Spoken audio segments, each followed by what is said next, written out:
So I'm at home in Los Angeles. A national team coach doesn't have to be in Seoul. No problem at all. I'm always positive. Didn't win the first 4 games because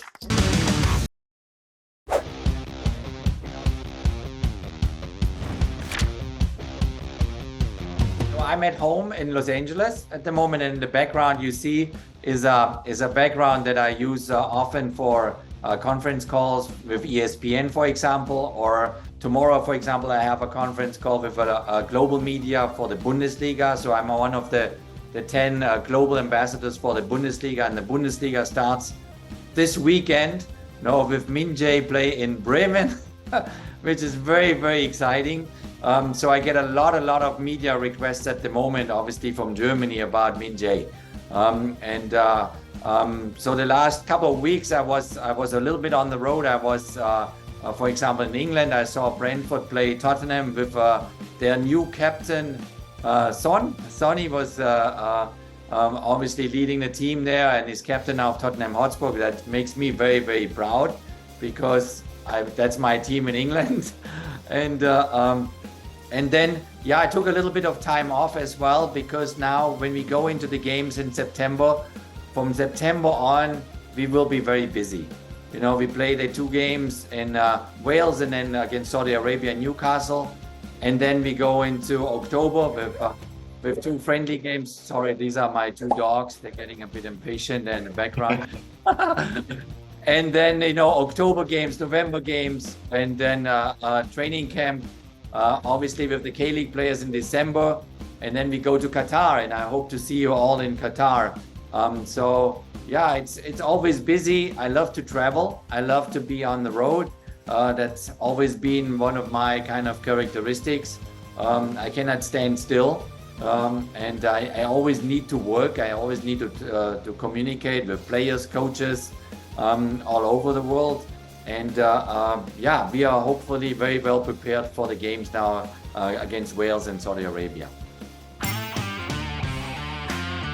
No problem at all. I know that a lot of players would like to have the national team coach at every game and getting seen as well. But I've seen a lot of K-League games. I've been seen K2 League games. I've seen college games. I've seen under 18 games. So I was in a lot of places, and I think I have a very, very good picture already about all the talent that is in Korea, and also obviously the talent that is in Europe, for example.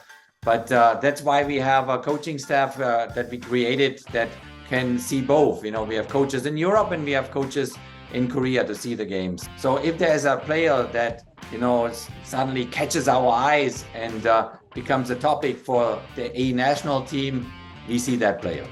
We know that player. We talk to the coaches. For example, in Korea, a lot, obviously, Duri Cha talks a lot to the coaches from all K-League, so it's easier in Korean with Michael Kim. And I talk to the coaches in Europe, and so we are very well aware of what's going on. The timeline between the World Cup in Qatar and the Asian Cup in Qatar as well is a very short timeline. It's only basically 1 year.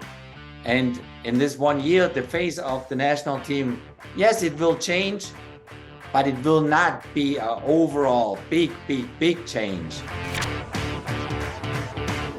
I don't think there are any worries. I mean, a national team coach doesn't have to be in Seoul or in Korea all the time. I have to observe what's going on worldwide. I have to observe what goes on in the countries we're facing in the World Cup qualifying and facing in Qatar, obviously. The most of the time I was there from March until June.